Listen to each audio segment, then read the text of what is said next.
Friends, in this video for iThor Advisor, I am going to talk to you on the topic Investor Preparation for RIA. The topic may surprise you. What should be an investor's preparation? Is it not all the advisor's responsibility to prepare for investors? Generally, this is the understanding prevailing in our industry because most people think that everything rests with the advisor. He has to go and tell the investor what to do. But the way regulation is evolving, the way an expert versus client relationship should work is more consulting oriented. So, the investor must also play a very significant role in his relationship with the advisor. Most investors restrict their role to a few things. One, they want to measure performance on which they spend 80% of the time. Two, they want to measure the advice given by the investor. They want to layer their own opinions and biases on the advice, which again is not insignificant. Between measuring performance and layering judgments, most investor time tends to be spent. But what will really help investors is finding out what are the most relevant questions for themselves, which means you have to look within.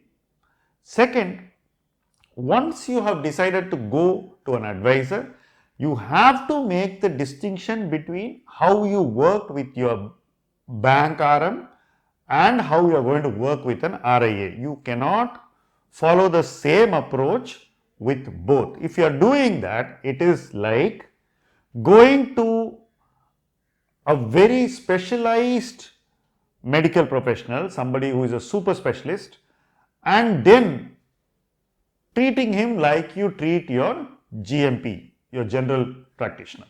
That would not work because you would not be approaching a specialist giving due recognition to what he can give you. B, you will not be positioning yourself to receive what he can give you. And the whole purpose of reaching out to a specialist will tend to be defeated in the way you engage. Broadly, a significant part of what I have seen in the advisory tends to gravitate to this mode. I would not blame the investor. They are so steeped in their experience which they have had with bankers. But come to think of it, you have moved above that to come to an advisor. You want something where the interest is aligned. You made a decision of which advisor to work with.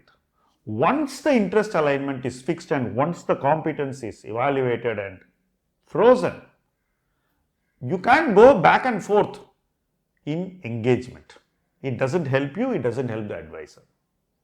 And typically, doing this basically gives a very poor account of the investor to the advisor. Most investors think that they have the prerogative to judge advisors, but in my humble opinion, the advisors also tend to judge the investors because they have the experience and competence to understand why an investor is behaving in a particular way.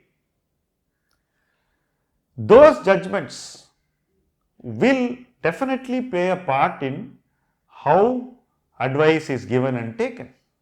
So, a responsible investor will judge objectively, will up his own game to a level at which he gets the best out of his advisor. Most investors think that it is the advisor's duty to up the investor's game. But in practice, that is not how an advisory model should evolve and construct itself. It is a collaborative effort. In this collaborative effort, mutual respect is very, very important. If after going to a specialist you treat him like a salesman, you are really not doing justice to yourself. As an investor, I would never do it, because I want the specialist to give me his very best and what is right for me, right? Given that expectation, I should also act in a manner in which that engagement with the specialist gives due respect to his skill set, his capacity and his integrity, and I receive the best out of him by positioning myself to receive it. If we position ourselves wrong, then we will not be in a position to receive what he gives also, for the simple reason that we are measuring the wrong deliverables and we are failing to measure the right skill sets. In my experience, the reason why people don't get what they want in advisory models is only this: very poor positioning, very poor understanding of the equation between the investor and the advisor, and the inability to differentiate between their banker and a professional like an RIA. So, they are not able to understand that the advisor is actually a buy side guy while the banker is a sell side guy. They fail to make the cut that the advisor is actually acting on his behalf while the banker's interests were always conflicted.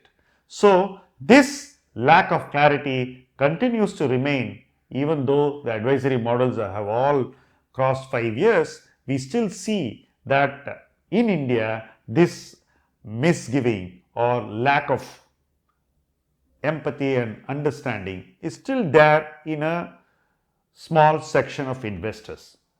The sad part is that small section tends to influence a larger section, and they set the narratives of how advice should be received and given, and that narrative is not helping the majority.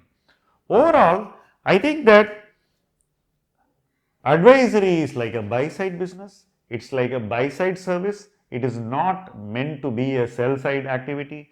Investors should understand that the advisor is actually acting on his behalf and he has to interact differently with somebody acting on his behalf than he would interact with a sell side guy. So, this concept somehow needs very quick revisiting, a reset in engagement and more objectivity, which I hope will materialize in 2022. Thank you for watching this video and being of great support to the work we do. Thank you.